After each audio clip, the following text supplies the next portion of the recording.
yang sangat kami cintai, kami muliakan, para perindu ridho Allah, para pecinta baginda Nabi Muhammad SAW yang kami cintai. Alhamdulillah saat ini kita bisa bergabung kembali untuk bersama-sama merenung, mentadabburi tentang apa yang ada di kiri kanan kita, agar kita bisa sadar mana yang harus kita ikuti dan mana kesalahan-kesalahan kita yang harus kita sesali, dan mana kebaikan yang belum kita lakukan. Dengan renungan ini menjadikan hidup kita ini bermakna. Sehingga dikatakan bahwa Qadiyat mengatakan tafakkur sa'ati khairun min ibadatis sanati. Menghadirkan renungan yang dalam sesaat itu lebih bagus daripada ibadah 1 tahun tanpa menghadirkan renungan. Maka hikmah yang kami hadirkan tidak lain adalah mengajak merenung. Jangan-jangan di situ adalah kita. Yang dibahas adalah kita. Agar kita sadar kalau kita salah, segera berubah. Kalau itu sebuah kebaikan dan kalau kita menjadi ahlinya, bisa bersyukur lalu ditingkatkan kebaikan tersebut. Hikmah yang ke-41 berbunyi, kesuksesan di dunia adalah ujian yang paling berat untuk sukses di akhirat.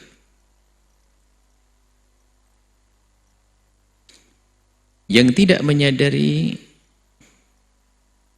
kesuksesan di dunia sebagai ujian, maka ia adalah yang gagal di akhirat.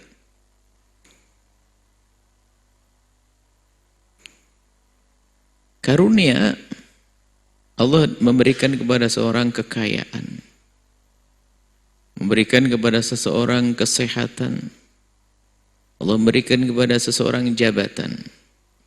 Memang di satu sisi itu adalah karunia. Justru kadang di saat dia menganggap itu sebagai karunia saja, ia tidak sadar kalau itu ternyata ujian juga dari Allah. Kalau seorang hamba diuji dengan kefakiran, dengan cobaan sakit, begitu mudahnya dia mengadu dan mengadu kepada Allah. Ia mudah berkata ya Allah di saat diuji dengan segala kekurangan, baik materi, fisik atau kesehatan. Akan tapi alangkah banyaknya orang yang diuji dengan kelebihan dia terlena. Dulu dia nggak bisa sombong karena fakir, ternyata di saat diberi oleh Allah kekayaan, saat itulah muncul kesombongan. Di saat bodoh mah biasa-biasa saja jadi orang awam. Di saat dia mulai belajar mendapatkan ilmu, ternyata dia sombong dengan ilmunya. Nah ini. Di saat dia menjadi orang biasa, Masya Allah, aman perilakunya. Tapi di saat dia diberi Allah jabatan, ternyata berubah. Masih ingat kalau sudah atau belum masalah hikmah yang pernah kami hadirkan juga, bahwa kurang lebih maknanya, kalau seorang hamba itu sadar sesungguhnya karunia yang Allah berikan kepada kita di dunia itu adalah ada pesan agar kita kembali kepada Allah dengan cepat, dengan kekayaan, dengan jabatan, dengan yang lainnya. Cuma yang menjadi masalah ada orang terlena. Kapan terlena? Di saat dia tidak menyadari kalau itu adalah ujian. Dulu di saat fakir terbatas kemaksiatannya, tapi di saat diberi Allah kekayaan, banyak kemaksiatan yang bisa dilakukan. Dan kelas dosanya pun sudah bertingkat. Dulu dosanya dosa biasa, tapi semakin dia kaya, dosanya semakin gede.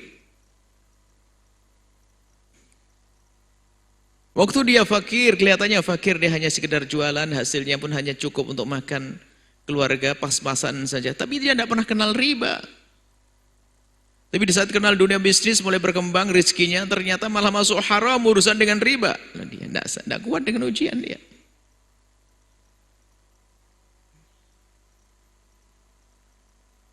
Maka mari kita sadari bahwa Ujian kesuksesan ini adalah halus, susah orang sadar. Terlena tiba-tiba dicabut nyawanya dalam keadaan dia dengan kesombongannya.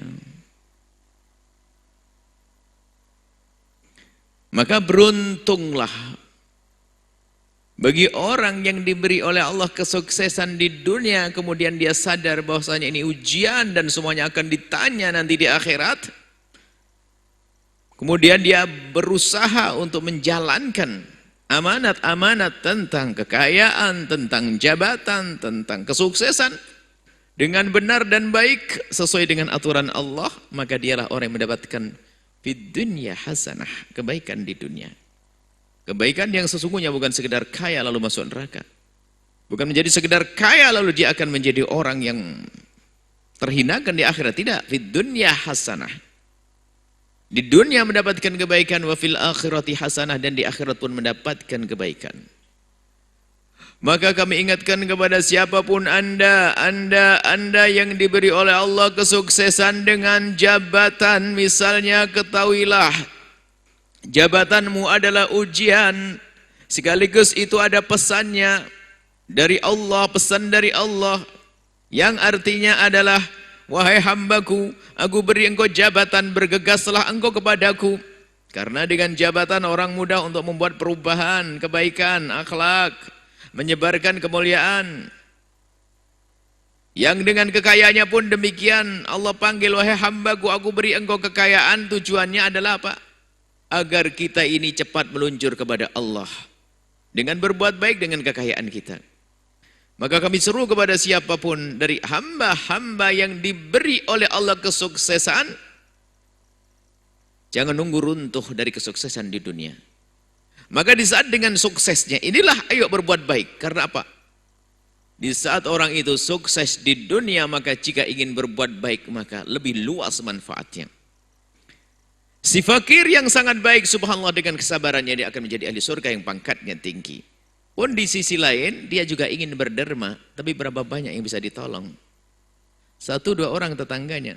Tapi orang yang diberi harta melimpah yang ditolong mungkin bisa ratusan bahkan ribuan manusia umat Nabi Muhammad. Cuman permasalahannya adalah sadar atau tidak sadar. Kalau apa yang Allah berikan kepada mereka ini adalah ujian. Yang tidak sadar ujian, maka dia tidak akan bisa menjawab pertanyaan tersebut. Enggak sadar kalau diuji. Sehingga terlena dia. Di saat terlena, terkagetkan di saat ajalnya tiba. Dan alangkah banyaknya orang yang dikagetkan dengan ajalnya dia. Hartanya melimpah. Kalau bercerita tentang kekayaan si fulan, Masya Allah, mungkin dia orang terkaya di kampungnya, terkaya di kotanya, terkaya di Indonesia mungkin. Mungkin terkaya di dunia bahkan. Akan tapi mana yang ditinggal? Mana yang diberikan untuk Allah?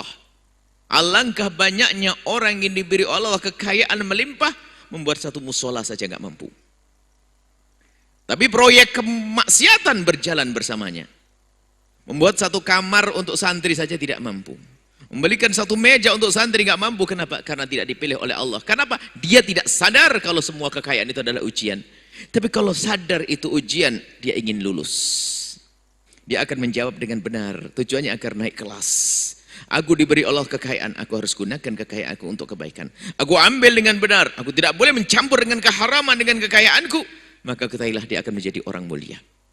Yang diberi jabatan pun demikian. Siapapun dari kita. Sama ya, semua anak. Anak jangan hanya sekedar dipandang kalau itu adalah karunia dan nikmat dari Allah, kan, tapi kita harus tahu bahwasanya dia adalah amanat yang sekaligus ujian. Kita lulus enggak? Diuji dengan anak. Allah berikan pada kita anak, tujuannya apa? Harus kita garap dengan benar, kita kerjakan PR ini dengan benar, kerjaan dengan benar, kita didik yang benar, kita hantarkan kepada kemuliaan. Selamat, kita lolos. Naik pangkat sehingga punya anak mulia berjaya. Tapi alangkah banyaknya hamba-hamba Allah nyungsep ke jahanam gara-gara anaknya. Hanya diberi uang, tidak pernah diantarkan kepada Allah. Tidak kenal Allah dan Rasulnya. Alangkah banyaknya orang tertipu. Maka kami hadirkan hikmah ini untuk semuanya. Ayo kita sadar apa yang telah Allah berikan kepada kita. Apa yang Allah berikan kepada kita. Jangan memandang jabatan dan kekayaan. Banyak yang Allah berikan kepada kita. Kecerdasan kita, kesehatan kita, anak kita. Apapun yang Allah, kekuatan yang Allah berikan kepada kita, itu semua adalah ujian. Kalau kita tidak sadar, akan kita biarkan begitu saja. Berlalu, tidak kita gunakan untuk kebaikan, tidak bisa kita petik nanti di akhirat. Bahkan alangkah banyaknya orang yang dikagetkan dengan ajalnya, dia belum bisa berbuat baik dengan apa yang Allah berikan kepadanya. Ada contoh-contoh orang sukses dengan kekayaannya. Dari para nabi, ada nabi yang sukses dengan kekayaannya. Nabi yang sekaligus seorang raja, Raja Sulaiman, Nabi, Raja Daud, Nabi.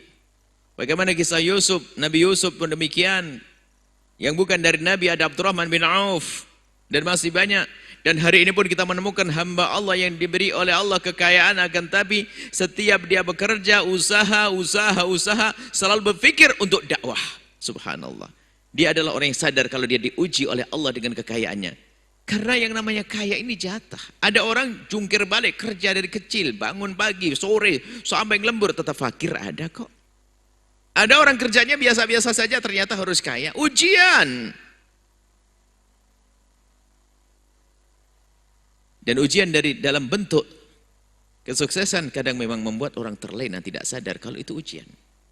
Ayo semua koreksi diri, tidak usah nengok orang lain. Cari apa yang Allah berikan kepada kita. Karunia-karunia yang Allah berikan kepada kita. Sadari kalau itu ujian kita.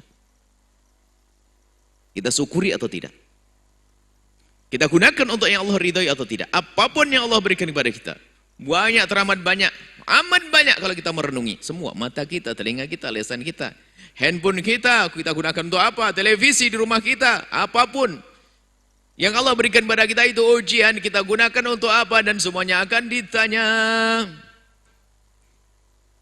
Akan ditanya. Orang fakir tidak akan ditanya tentang kekayaannya karena tidak punya kekayaan. Seorang hamba yang tidak punya anak tidak akan masuk neraka gara-gara anak. Tidak akan masuk neraka gara-gara anak karena dia tidak punya anak. Tapi banyak orang punya anak masuk neraka gara-gara anak. Kapan dia? Di saat dia tidak sadar kalau anak ini adalah ujian bagi dia.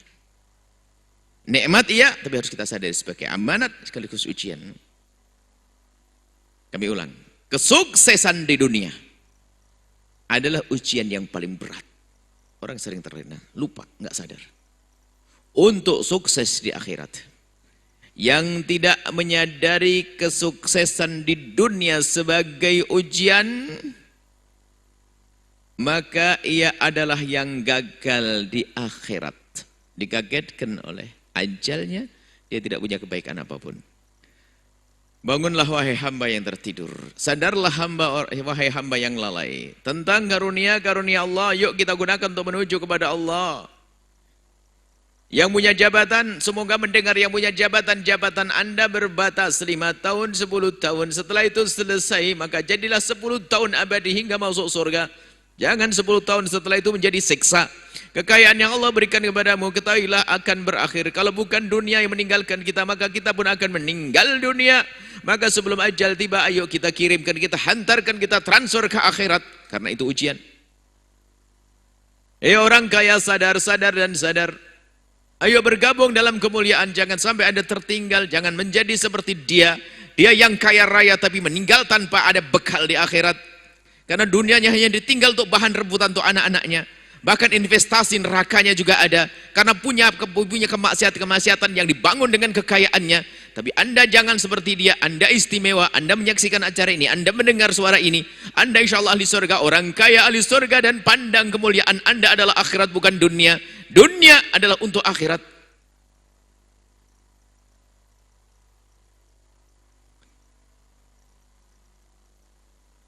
Semoga pesan yang bisa sampai ke hati. Sehingga tidak ada orang kaya yang mendengar suara ini kecuali menjadi orang kaya ahli surga. Tidak ada pejabat yang mendengar suara ini kecuali menjadi pejabat ahli surga.